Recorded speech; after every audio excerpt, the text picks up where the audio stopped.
तर एकनाथ शिंदे हे स्वतःला अपमानित केल्याच्या दुःखातून बाहेर पडायला तयार नाहीत। मुख्यमंत्री देवेंद्र फडणवीस आणि उपमुख्यमंत्री एकनाथ शिंदे यांचे सध्याचे फारसे संबंध चांगले राहिलेले नाहीयेत असा दावा संजय राऊतांनी सामनातल्या रोखठोकमधून केलाय। त्यासोबतच शिंदेंच्याच आमदारांनी राऊतांना काय माहिती दिली यावरही भाष्य करण्यात आलंय।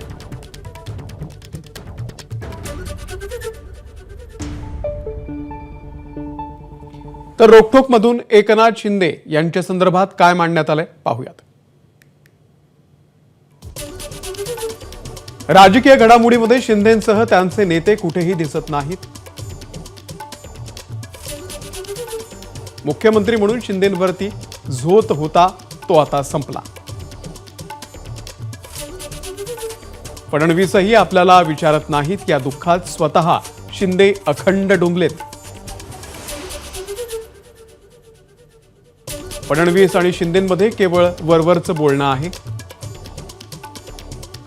दुःखाचा कडेलोट झाला की हेलिकॉप्टरनं ते दरेगाव गाठतात।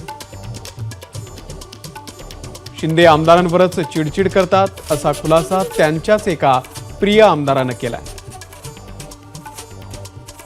तिकडे अजित पवारांची स्थिती एकनाथ शिंदेंपेक्षा बरी आहे।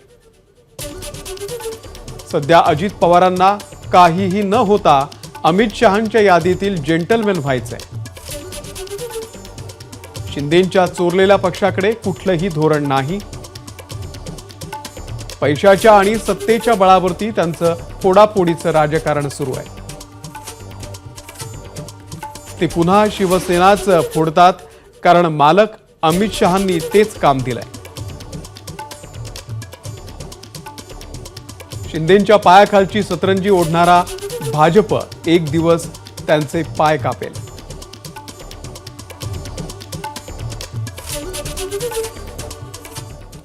दरम्यान फडणवीस आणि शिंदे यांच्यामध्ये विसंवाद आहे। शिंदेंच्या काही आमदारांवरती फडणवीसांचा कंट्रोल असल्याचं ठाकरे गटाचे खासदार संजय राऊत यांनी वक्तव्य केलंय।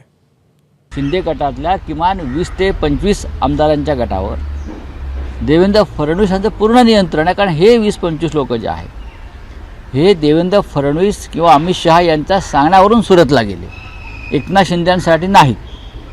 आणि आजही त्यांच्यावर कंट्रोल हे फडणवीसांचाच आहे।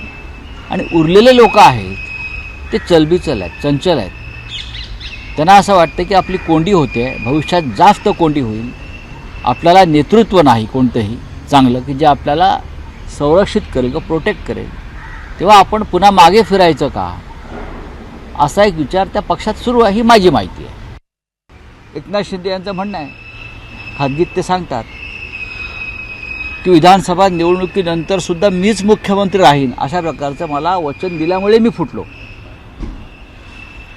मला विधानसभा 2024 नंतर सुद्धा आपणच मुख्यमंत्री राहणार आहात हे सांगितल्यामुळेच मी पक्षातून बाहेर पडण्याचा निर्णय घेतला।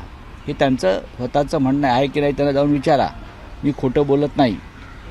आणि काल निवडणुका झाल्यावर एकनाथ शिंदे यांना खड्यासारखं बाजूला केलं। तर संजय राऊत यांनी रोखठोकमध्ये ज्या संभाषणाचा उल्लेख केलाय ते नेमकं काय पाहूया। मुख्यमंत्रीपद पुन्हा मिळालेले नाही, याच दुखवट्यात शिंदे अजून आहेत का? ते त्याच्याही पलीकडच्या समाधी अवस्थेकडे पोहोचलेले आहेत, शून्यात गेले आहेत। शिंदे यांना धक्का बसलाय का?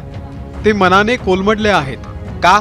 काय झालं? निवडणुका तुमच्याच नेतृत्वाखाली लढू आणि 2024 नंतरही पुन्हा तुम्हीच मुख्यमंत्री असाल, चिंता करू नका, निवडणुकीमध्ये सढळ हस्ते खर्च करा असं आश्वासन अमित शहा यांनी शिंदे यांना दिलं होतं। शिंदे यांनी प्रचंड पैसा निवडणुकीमध्ये टाकला, पण शहा यांनी दिलेलं आश्वासन पाळलं नाही आणि आपली फसवणूक झाली हे असं शिंदेंना वाटतंय। शिंदे आणि त्यांच्या लोकांचे फोन टॅप केले जात आहेत असं शिंदे यांना खात्रीने वाटतंय। दिल्लीच्या एजन्सी आपल्या हालचालींवरती पाळत ठेवून असल्याचा शिंदे यांना संशय आहे, पण शिंदे यांची पुरती कोंडी झालेली आहे। एबीपी माझा, उघडा डोळे बघा नीट।